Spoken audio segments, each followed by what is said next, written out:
Hello and welcome to the Entertainment Biz Show presented by Vouch. I'm your host, Justin Jacobson. Just as a reminder, nothing here is intended as legal advice. It is for educational purposes only. Special thanks to our sponsor, Vouch. Vouch is a digital gig marketplace where talent and businesses can hire pre-approved individuals to streamline talent searches and where industry dot connectors earn money making talent referrals. Visit vouch-app.com to learn more about the world's first social utility network where it truly pays to learn how to connect people. Hashtag ad. This week's guest is Lauren Lolo Mayhew.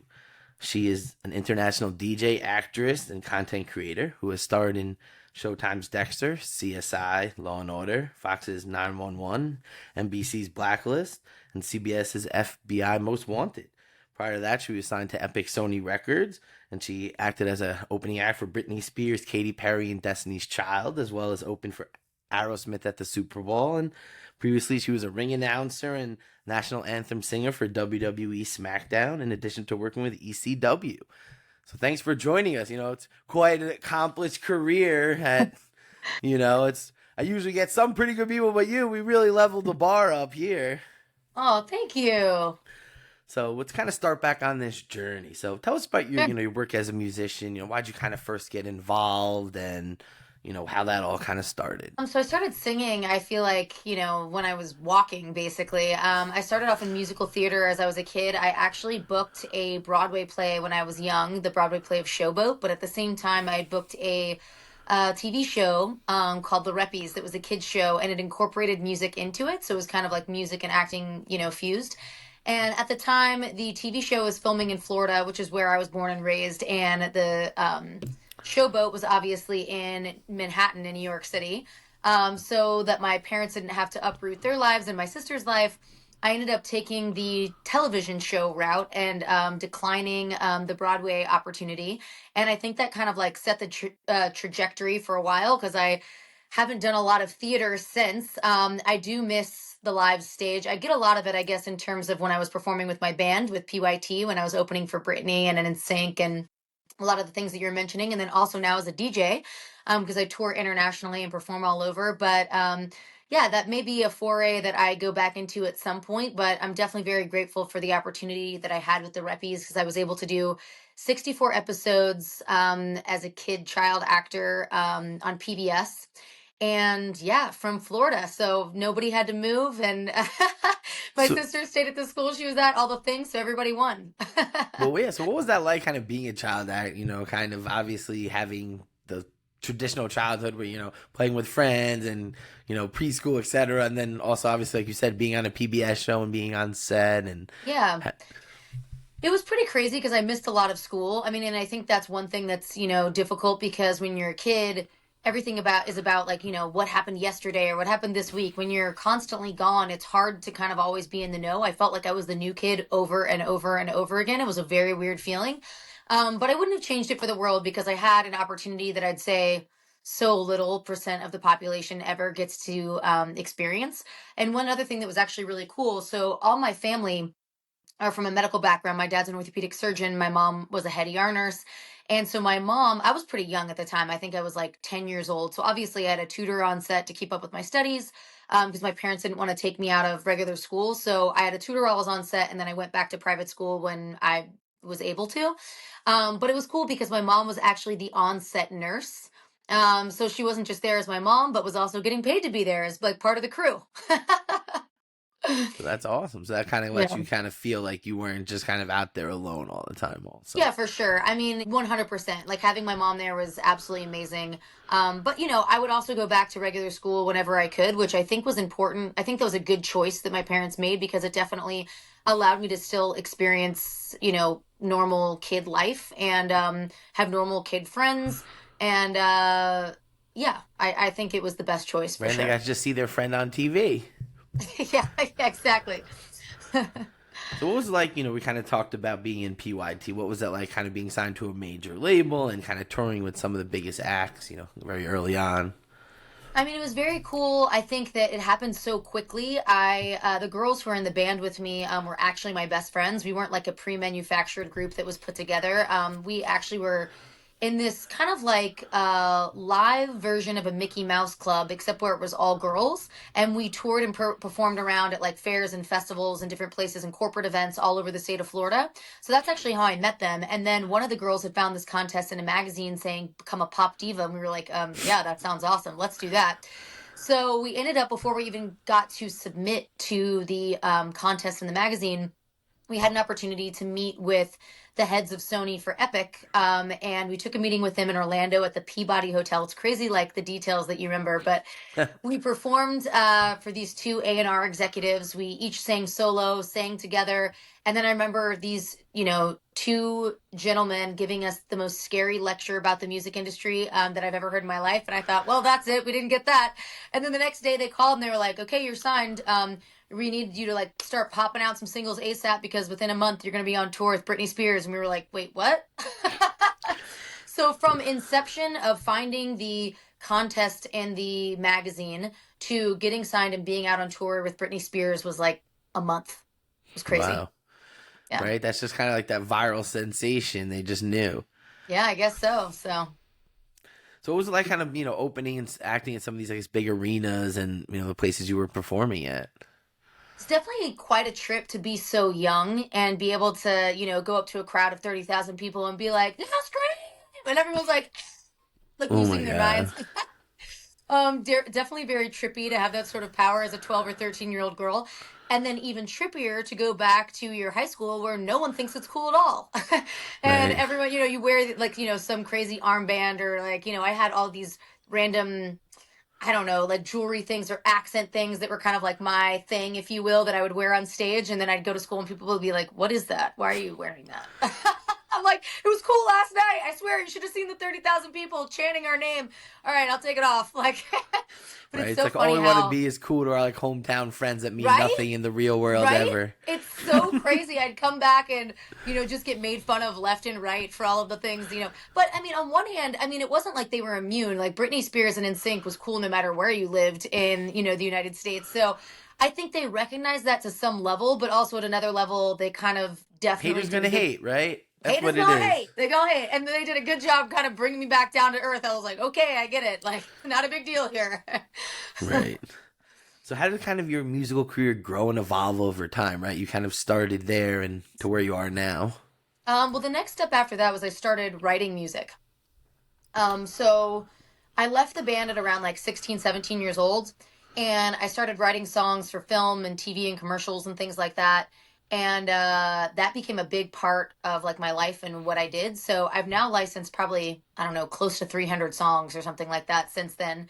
But that was a very cool, very different experience than what I'd had in the band, because in the band, I was, I mean, not that you're too young to write at that age, but we were so busy touring, learning dance routines, doing interviews, doing photo shoots, like all of these different things that we really didn't have a lot of time to write our own music. We'd kind of get thrown into the recording studio, learn our parts and record them. So it was definitely really expanding upon another part of my creativity as an artist to now be able to put pen to paper and write lyrics and melodies and things like that and work with producers and maybe for myself, for my own artist project, or even sometimes just for literally just for film and TV soundtracks and things like that, which was a very, very cool thing to do. So for a while there, I was in writing sessions just day after day after day, working with Mhm. different people, which is, yeah, a totally different lifestyle and a totally different kind of a creative outlet, if you will.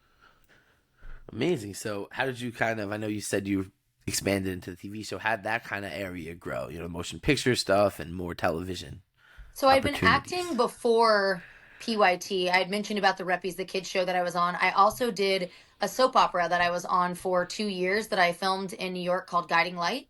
So I was a series regular on that. So I had already been doing a lot of acting prior to being signed to Epic and being in my girl band. When I left, I went back into acting. I started booking some different guest stars and recurrings, and then I booked some feature films. I booked a New Line Cinema film with Hilary Duff called Raise Your Voice. I booked a role as a lead in the American Pie franchise. I was in American Pie band camp. And then I started doing recurrings. I did a show called American Dreams, which was actually pretty cool because it was with my hometown friend who's a very successful actress today. Her name's Brittany Snow. So she was the lead of that, and I did a recurring role on her show. So that was pretty cool. And then stayed out in LA. I went to college at UCLA. So finally, I was at least studying and going to school in the same place where I was trying to act and sing, which was great. Mhm. Um, Looking back, I'm very, very proud of my education and what I've accomplished. I feel like, an education is something that no one can ever take away from you. But I do wish looking back that I had told myself I didn't have to do it all so quickly and within that 4 year time span. I wish I had, with certain parts when my career was really taking off and I was kind of like on a big wave, I wish I had ridden that wave a little bit more and then done my schooling kind of in between or intermittently. But hindsight's 2020, so that's fine. But my senior year, because of that, I kind of took time off from the acting and singing to just kind of be a student, thinking that that was like what I needed. Like, oh, I don't want to miss out on my youth, my childhood.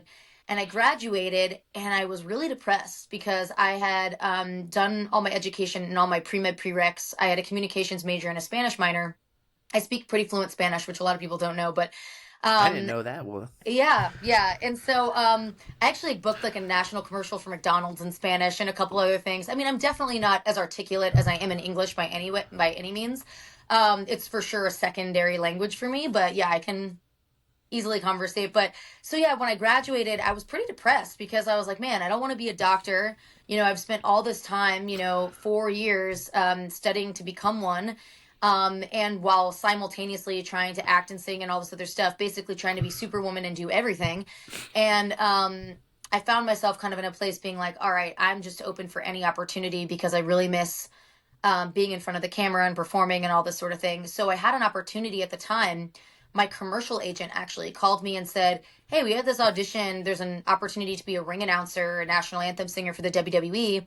I know you've sang the anthem for like a million professional sports teams because hmm. back in the day when I was signed to my girl band, whenever we go into a new city, if there was a live sporting event that was going on during the time that we were there, we'd go and we'd sing the national anthem. So at this point, I had sang for, oh my gosh, like, Major League Baseball What's teams. that like? What's that like singing the national anthem? Like the moment when you're walking out there in front of all these sports fans and everything. I mean, you know what? When I was doing it with the girls, it was not scary at all because you have three other people who are also singing it with you, and we did it so frequently that it was like second nature. Like we knew even exactly like what key we were going to start on or whatever. Like we didn't even have to really like we didn't really have to practice even at that point because it was such second nature. We were doing it so often. I would say it was a definite different situation when I started singing the anthem by myself, because when you're used to having all these other voices with you and harmonies and everything else, and you each kind of have your own parts. It's a very different thing than just being out there completely solo on your own doing it. So I definitely would say I remember the first time that I did that. It was for the Atlanta Braves, and I remember it was the first time ever, I think, singing the national anthem that I was ever nervous, and I was like, oh shit. I was like, all right, it's just me. But I got through it and it went well. And that and other opportunities kind of prepped me for this opportunity for the WWE and then singing the national anthem by myself because I eventually got it. Became second nature as well. So I think that, with the national anthem, everybody gives that song such gravitas because it is such a hard song to sing. But I think as a singer, you just have to kind of find the rendition or the version that works for you. I have like a very strong high falsetto. So for me, I would hit the free note and then I would do the octave above in my head voice, which for me was very easy, but sounded, to, anyone else is very impressive. So that was the way that I chose to do it. Where as opposed to using my belting voice, which would have been more difficult for me just with how my voice is. So yeah, it's just finding the So for way that everyone out there that's getting ready for the national anthem, think about these things. I think a a professional anthem speaker has given you the insight you need. there you go. Yeah. So what kind of similarities did you kind of notice between you working in the music industry and then television and the motion picture stuff?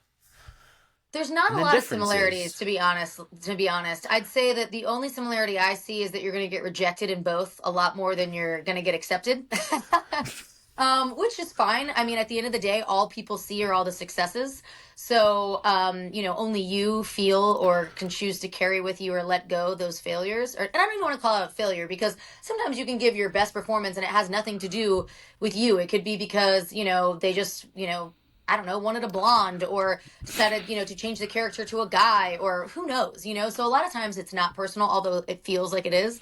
But I would say that other than both industries being very competitive and difficult, they're very, very different. I'd say acting is much more structured in terms of like, there's agents, managers, there's a much, there's actors access and breakdowns, breakdown services and all these different things that are kind of set up of the trajectory that most actors, kind of take. Whereas with music, it's kind of like the wild, wild west, a free for all now, especially because with so many people being able to have home studios. I mean, I'm actually, having this interview right now from my own home studio.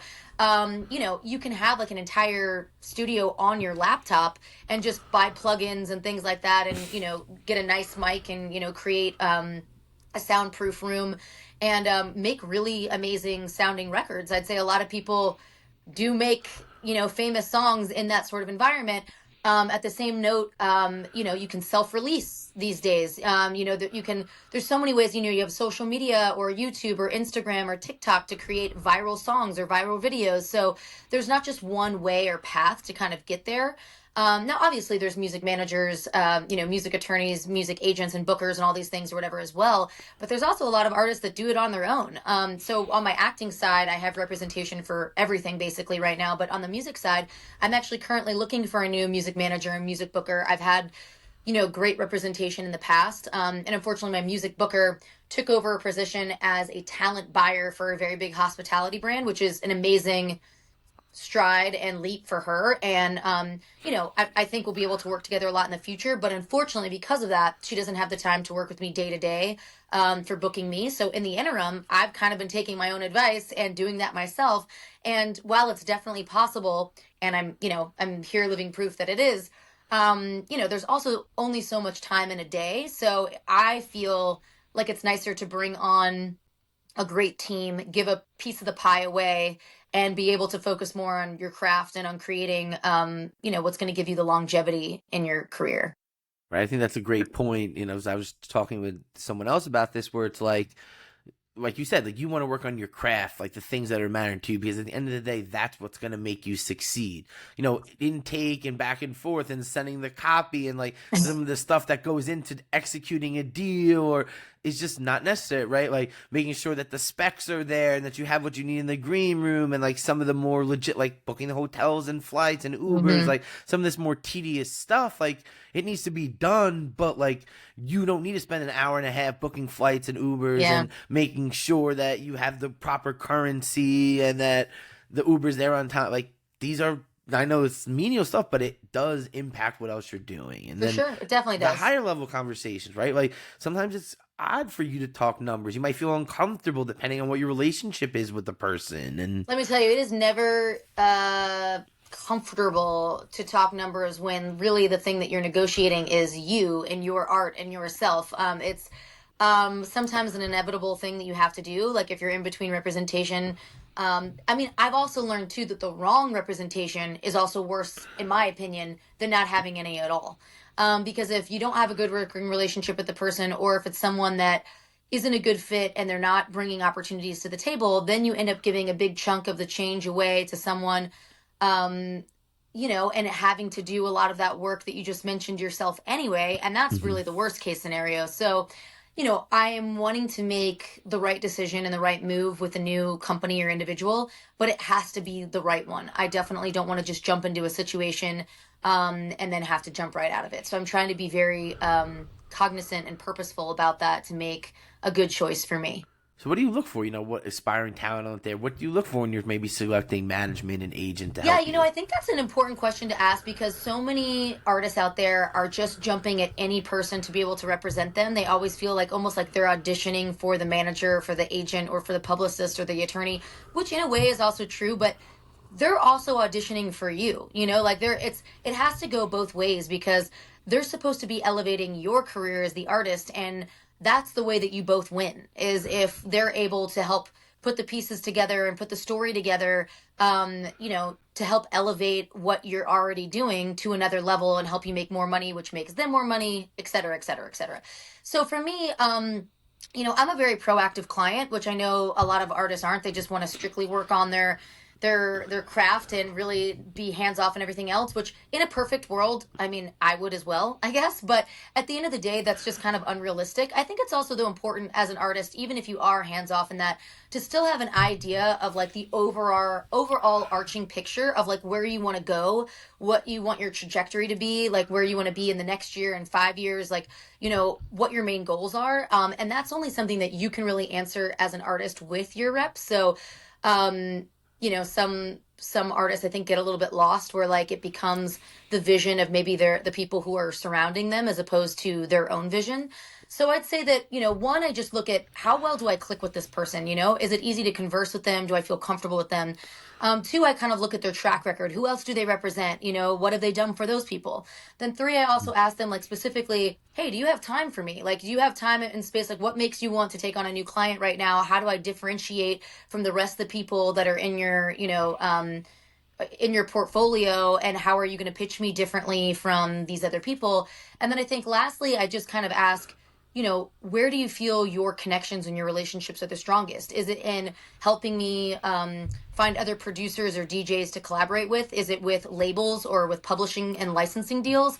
Is it with branding and sponsorship opportunities? Is it with booking and relationships with festivals or nightclubs and things like that? I mean, all of these are pieces to the puzzle, but it's very hard to find, you know, one person or one entity that does all of these well, which is why a lot of people will have like a management team and then also like a booking agent, because both of those are kind of full-time jobs, and then they'll have someone like you, like an entertainment attorney, to also negotiate deals and do all that stuff. So, you know, I think it's about finding, every artist is different, and that's another reason why I say it's different than acting, because you just have to find what makes sense for you, you know? So and that can change, you know, as the entertainment industry changes, as you change as an artist and your needs change. So it's something that is constantly evolving and that you constantly have to kind of like check back in with. Amazing. So tell us a little about when you were working as part of Hulu's Trollstopia. You know, that tell us a little about that opportunity.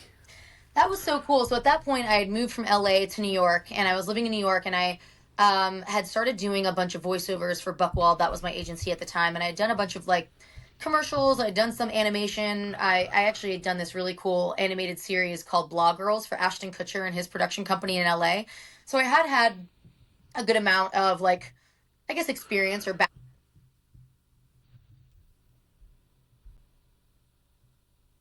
Put that on. I never know how to put things on airport or airplane mode, but still do a Zoom call. So, anyways, tricks of the trade that even I need to learn. Sorry, I digress. So, anyway, so I had some opportunities and some experience in that.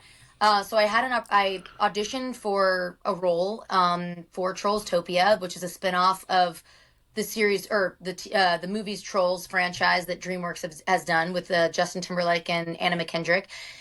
Went in for the initial one, got a call back, came in for the callback. I had to sing and do some script. And then I knew it was serious when some of the executive producers from DreamWorks out in LA had come to New York and wanted to meet with me in person just to like have coffee. And I was like, okay. I was like, that, and that's not a normal thing usually. So I knew that this was definitely very serious. So I met with them, and I remember that day being so stressed because I'd gotten out there. I was rushing on my way. I felt like I had like super planned and prepped, whatever, even though there wasn't any audition material or anything I had to do. It was just a meet and greet. And then I realized my phone is almost dead. I'm trying to call an Uber. I can't find a cab. My first Uber cancels. I'm like, oh my gosh, I'm going to be late to this meeting with these two DreamWorks executives who have flown from LA to New York to come and meet with me. And I can't even get in an Uber on time. I'm like, oh my God. I was literally just terrified. I ended up getting this taxi cab driver, and I said, listen, I was like, my phone is dead. I go, but as soon as I can turn it back on, I can Venmo you money. Can I plug my phone in? I was like, it was super ludicrous. Anyways, I ended up getting there. I was like 12 or 15 minutes late. Luckily, I still got the job, and these women didn't like hate me, but I was like, what? Like, it was just unreal that even happened. So, yeah. Charge your phone, I guess, you know, plan ahead. Yes, be prepared, right? Like, that's my Don't philosophy. be like Arrive me. early. Yeah, that was terrifying. So it was like now you got it, and now you're kind of recording the show. What was that like? Yeah, honestly, dream job. You can show up in your sweats. I worked with the most talented people in the industry. My director and the producers were phenomenal. Everyone on that show was like a massive A-list celebrity. So like working with them, they're so good at like bringing those characters to life. The vocal performances are amazing. I mean, Megan Hilty was like one of the leads, and she, you know, she's won like Tonys and all this other stuff, like for all of her Broadway work and everything. Just so many amazing people. Keenan Thompson, you know, was in it. Like so many cool people. And once I moved to Florida during the pandemic, it was cool because DreamWorks would essentially hire a studio for me wherever I went. So if I was, you know, traveling and working and somewhere else, they would just hire a studio for me wherever. When I came down to Florida and was you know, living and working here and bought a house here, I continued to do it here. They would just hire a studio for me here, and we would, you know, Zoom connect. So yeah, it was such a dream job. I'm sad that it's done now. 7 seasons. Wow. I kind of wish it wasn't over, but you never know. They can always bring it back. Yeah, I mean that's the thing about animation, right? You're just a character on the screen. It's not like you change in the looks or appearance, you know. True. So, what kind of mistakes did you kind of make along the way? You know, stuff that maybe you wish you knew when you kind of started.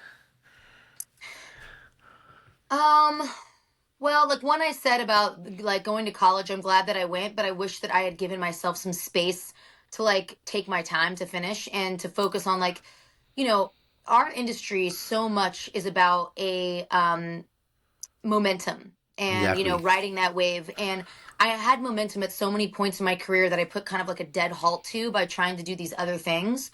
So I think that is one thing that looking back that I would have maybe given myself a little bit more grace to finish my education. And Like, why did you think that you kind of felt like you had like finished it on time? Was it like I don't this? think it ever occurred to me not to. I came from a very A-type family. My dad's an orthopedic surgeon. My mom was a head ER nurse. To me, um, that there was another choice, Yeah, to I be feel honest. that.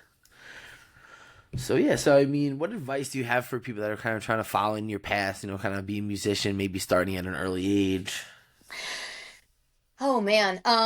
One, you know, do not be discouraged. At the very, you know, at the root of everything, at the core of it all, you've got to believe in yourself. You're going to get told no so many more times than I'd like to admit. You're going to be told you're not good enough or whatever. Like just so many people, and it's You're crazy not a because then, blonde, right? right, all the You things. threw And then that one out real quick.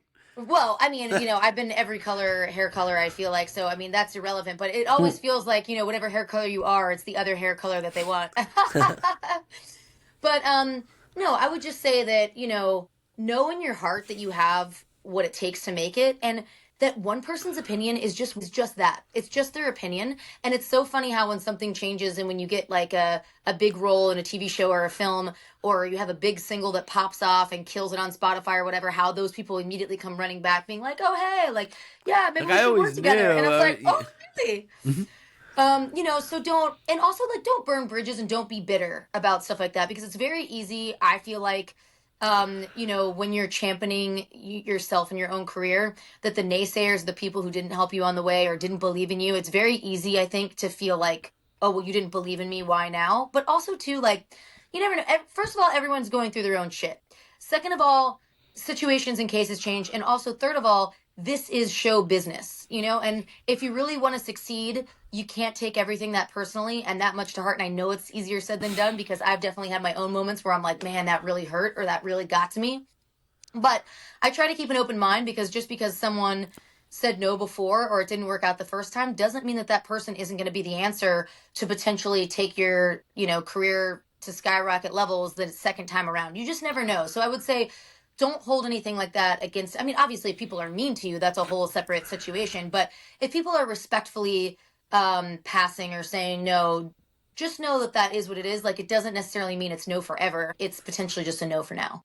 Right, that like don't burn the bridge. It's like you never know Right. who someone's gonna become. Like I always that advice where it's like anyone that ever reaches out to me, I'm like I'm always so nice because you never know who someone is gonna become, and it's Yeah. wild. I see like there's definitely like a few people that it's like wow, you really exceeded what I ever envisioned you were gonna be. I completely missed on you. But for there are other people that like wow, I was just nice to you, randomly DM me, I talked to you for a minute, and now you're go on to this, and it's like I was just a nice guy that just talked to you, and it just like Yeah. now you have that. So it's like you never know. So what about for individuals maybe trying to work in different entertainment verticals? It's kind of like you kind of said it's like their more distinguished path? Like, how do you kind of navigate that?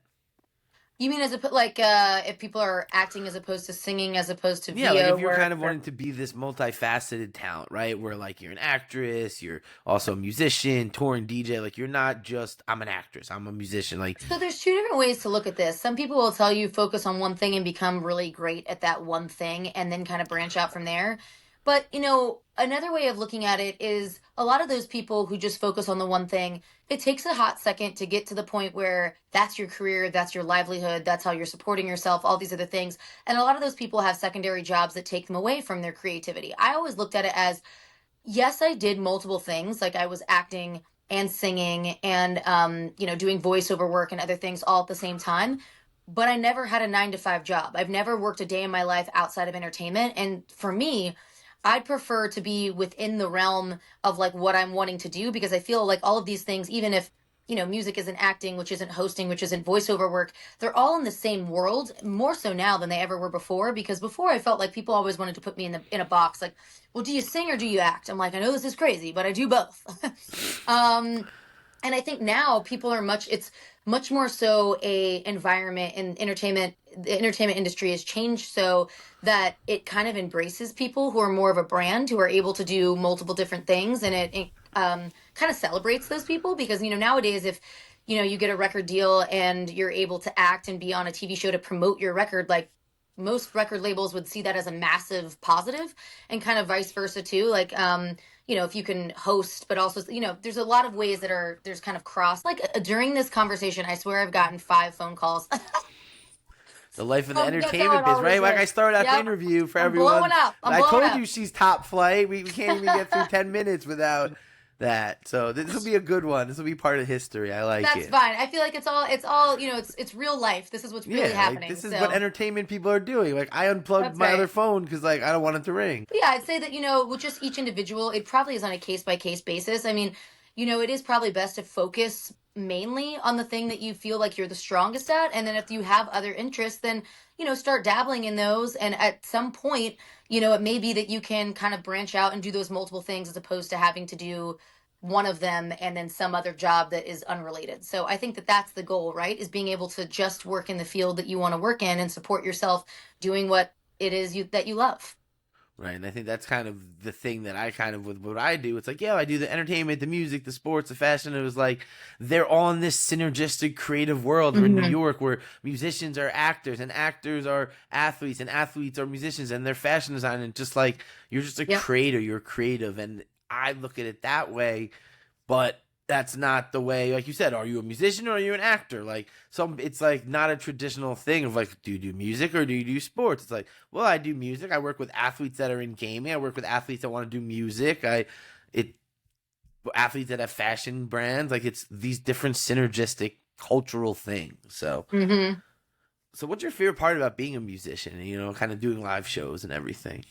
I mean, definitely connecting with the audience is amazing. Being able to feed off their energy, and then they feed off your energy, and it just like gets, you get to a point where you kind of feel like you're just having fun with them, where you can kind of take them anywhere, lead them anywhere. Like when I'm DJing, I'm like, oh, you know what? I'm gonna just throw in this super random, like kind of like cut or like drop or whatever, and just see what happens. And I'll do that when I feel like I kind of have them in the palm of my hands, and it's really fun to be able to just you feel it when those moments happen. So that's very special. I think it's also really great to be able to create and write. I know I was talking about that before, but it's almost kind of like a journal entry. Being able to express yourself or something that you went through or something that a friend went through. It can be very therapeutic. I love recording days where I'm just like sitting and chilling in my studio, taking my time and just, putting the heart and soul and feeling behind the lyrics that I've wrote. What about acting? What's your favorite part about that world?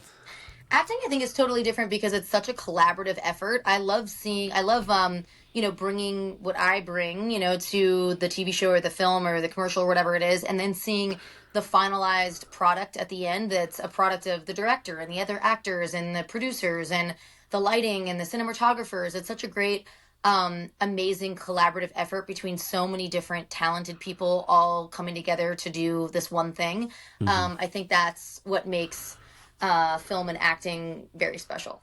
do you ever like go back and look at your stuff like, oh, I was in the show, or like you ever do like So I see, Lauren I'll re-edit my marathons? reels for different things, when I'm like submitting myself to new projects or when I'm like, working with a new agency. So I'll see them for that because I'll just re-edit them together. It's funny though, like I would actually love to see like maybe snippets of some of the older stuff I've done because I don't incorporate that into my reel anymore because it's not as relevant since it's not the newest, latest stuff that I've done and I look much younger in it. Yeah, But right. I A would little love to girl find some Lauren of doesn't really play anymore. Right, right, right. But I would love to find some of that in the archives. It would just be funny to see or, to see a Mm. snippet of that. Just more so kind of like, how people look at photo albums to kind of remind Yeah. themselves of like, oh, that day was fun or whatever. Like watching that would bring back, I think, so many memories of like my days on the set and like the people that I worked with and, just things like that, which would be very cool. So Well, one day we'll have to have a whole marathon for you. We'll just watch everything that you queue it all I don't up know about on. that. I don't know about that, but it seems a little self-indulgent. But I would like to see a few little clips, maybe, just to kind of as a walk down memory lane. Awesome. Well, so kind of bring this towards a conclusion. So, what's the future for you as a musician? What are you working on? I mean, well, right now I'm working on a ton of new music. I actually just shot a music video yesterday that I'm very excited about. It's for a new song called I See You with the DJ duo called Lucky Guess out of Indianapolis that I worked with. And I was just at Miami Music Week last month and I solidified a record deal with Syrup Records. It's being licensed and published through Contour Publishing in Germany, which is a pretty awesome publishing company out of Germany, and then through Candy Flip, which is a label out of Latin America. So I think we're going to have really great, amazing help with this song with these three amazing labels. I have a conference call on Monday to go over press and marketing for all of it, which I think with this music video we'll be able to do a lot more. And I know that Syrup specifically wants to focus on radio, which is very exciting. I think that's a better way to kind of move the dial. I mean, it's great to get good numbers on Spotify, but I think that if you can kind of create a story on radio and in the press on like bigger music blogs and stuff like that, it can help the overall story. And, not because there is so much song being released on a daily basis, not every song gets a music video. So I think having a very cool music video clip to a song can definitely help it stand out. And I just actually was on the phone. I'm working on a release party that I'm going to do on May 22nd, with like a really cool, like bar restaurant club here in Florida. I was on the phone with some like liquor sponsors that I work with and just trying to make it like a very proper event to invite some other press and influencers and friends that I think would enjoy it and can help spread the word. Amazing. Well, it sounds like there's a lot on the horizon. And what about in the other entertainment spaces? Any projects? So, I this year I signed a deal doing all of the commercial and radio spots for Busch Gardens, Aquatica, SeaWorld, Islands of Adventure, Okay. which is pretty cool. It's not quite as cool as doing something like Trollstopia. I really do love the animation, but it is a very fun project to be a part of. So I'm doing that off and on like this whole year. I'm now auditioning for new opportunities too because last year, unfortunately, SAG-AFTRA had a strike, so there wasn't a ton going on. But I'm so glad to be back in the thick of it. So we'll hopefully have some projects that I can share with you guys soon, TV shows to catch me on. Amazing. Well, thank you so much for joining us. This was really insightful. So tell them where they can connect with you and learn more about your work. Yeah, basically on everything, all social media, all digital download and streaming services. I'm either Lauren Mayhew or Lolo Mayhew, which is my nickname. So Instagram, Twitter, TikTok, Lolo Mayhew, and then on all streaming services, I'm Lauren Mayhew. Feel free to DM me. I have lots of live mixes I'll send you for fun. I also curate some pretty popular Spotify playlists that I update monthly. So that's fun to follow those and hear some new music that I'm listening to that I incorporate into my sets. So feel free to reach out. I love chatting with fans and making new friends. Well, yes, everyone make sure to give her a follow. And if you can, check out whatever comes out. We all know that we're eagerly awaiting it. So thanks, everybody, Yes, again, I for... See You is May 23rd. That's when it comes out. Okay, so everyone make sure you pre-save that. And we'll be blasting it this summer. Awesome. So thanks, everybody, again, for tuning in and to our sponsor, Vouch. And check them out and use my affiliate code listed in the description. And make sure to follow me on all social media platforms, Justin J. ESQ.